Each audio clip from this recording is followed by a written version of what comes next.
So, it's just over a week until Return to Monkey Island hits the shelves.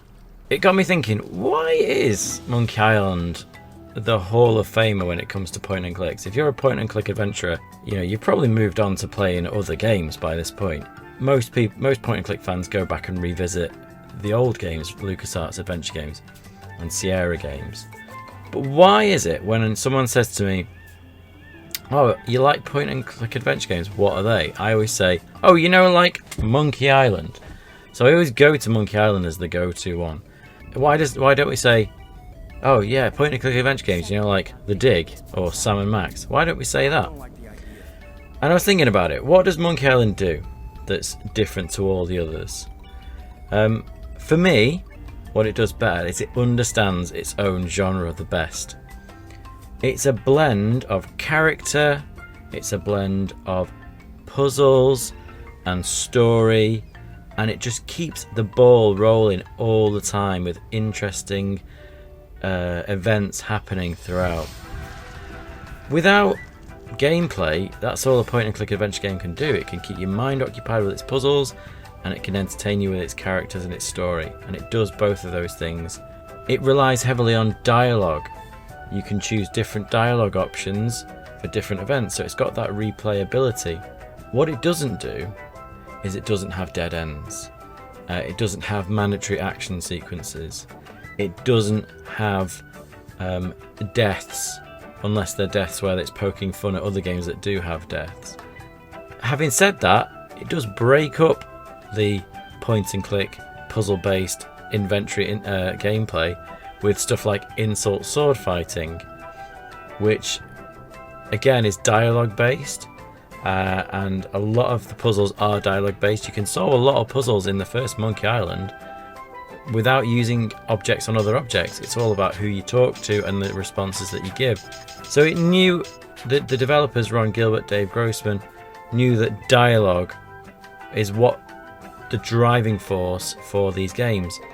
Adding to that the characters that you meet are all memorable. There's Stan, the used ship salesman who turns up later as a used coffin salesman. The voodoo lady who's got a contract to be in several games. And you've got Herman Toothrot, and even just minor characters like the guy who runs the store in The Secret of Monkey Island. They've all got interesting responses when you speak to them, and all got different voices and different characters. There's no character in Monkey Island that tells you to go away, apart from maybe a few people in the scum bar, but most of them have a response. Even Cobb, whose only job is to advertise Loom, but you play some point and click adventure games and they'll say, "Oh, that person's not interested in talking to you." Why are they there then? Monkey Island doesn't do that, and it fills its environment with like a circus act, or voodoo, or a swamp, or even in the 3D one, like Planet Threepwood, and all those different places that you can visit, and it keeps everything interesting. You go from one area to another and suddenly someone's going psst and bringing you down an alleyway to give you some more interesting dialogue, and it just keeps you motivated to want to find out what's next. It cuts away to LeChuck on his pirate ship, and a really great villain, and there's comedy there of how all these pirates that work on his ship don't want to be there, but you do want to be there, don't you? The humour and the comedy behind all these characters just keeps you going. The puzzles themselves are just the perfect balance of not too logical where it's use key and door, but fantastic to the point where they're just a little bit quirky, like the one where you have to do the spitting contest and you have to like listen for the wind and you have to mix a drink in a certain way. It's crazy, but when you figure it out, you don't go, what was I doing there?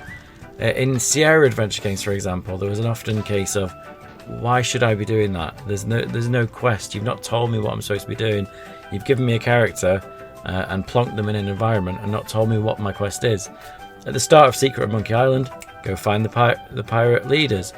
Monkey Island 2, you need a voodoo doll of Largo Legrand. So you've got that clear objective when you start the game. You will get stuck, but I think every good adventure game, you need to get stuck. It keeps your mind going for a few days and you keep going back to it, but eventually you crack it. When it's completely illogical, you fall out with the game and don't want to play it anymore. One example of that in Monkey Island 2 might be the monkey wrench, which, you know, in later games you can see that he's shaped like a monkey wrench, but really, I mean, come on. So, Return to Monkey Island is coming out soon, and there's been a lot of debate about the graphics and whether people like them. I'm sort of on the fence. I kind of don't like them and I kind of do, and I kind of don't care really, because all the different Monkey Island games have different graphics anyway. If it was 3D, I'd probably be looking at it going, nah, leave that. And I can totally understand why people aren't a fan of the that stylized graphics. But if you listen to the dialogue that's been spoken on the Monkey Island Mondays every Monday on Twitter, the game sounds like it used to. The characters sound like they used to. The humour sounds like it used to. It might be terrible. They might have lost their mojo, but we'll find out soon, won't we? Thanks for watching. Order it right now, before it's even out. Something we in the marketing industry call a pre-order. As a bonus, I'm ready to unload this shipment of beautiful horse armor to anyone who pre-orders Return to Monkey Island. It'll look fantastic in your inventory. Oi, you missed a spot. I've got to go now. I've got a lot of irons and a lot of fires. You know how it is. But I'll be back to steal every scene I'm in Return to Monkey Island. I'll see you there. All pre-order customers will receive the exclusive horse armor item in their inventory. Please note that the horse armor has no practical use in-game and in no way will contribute to the gameplay, puzzles, or narrative of Return to Monkey Island.